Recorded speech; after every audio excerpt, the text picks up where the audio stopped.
This video is part of the surgical education video from Boston Hernia for patients undergoing an open preperitoneal inguinal hernia repair. I'm going to talk about the week 3 and 4 after hernia surgery.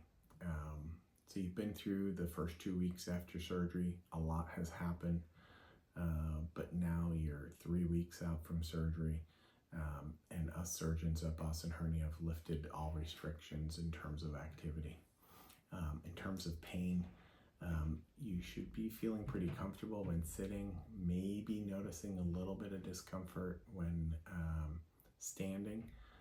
But since we've released the restriction on activity, it's okay for you to gradually increase your exercise level, either at the gym, on a bike, on a golf course, whatever it is you do for exercise, you can start doing it and you can ramp it up.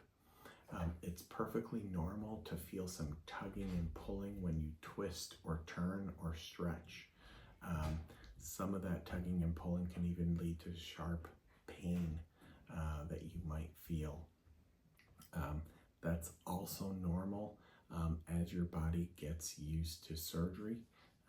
If you notice your incision, it's going to feel hard and there may be a hard lump where your hernia was. Well, that's the normal healing process, and that's also happening inside where we do the work and place the piece of mesh. So when you twist and turn and the tissues are hard, your body's going to tell you, it's a little bit too much. Those sensations will slowly go away over time period, but really week 3 and 4 is about ramping up your activity level.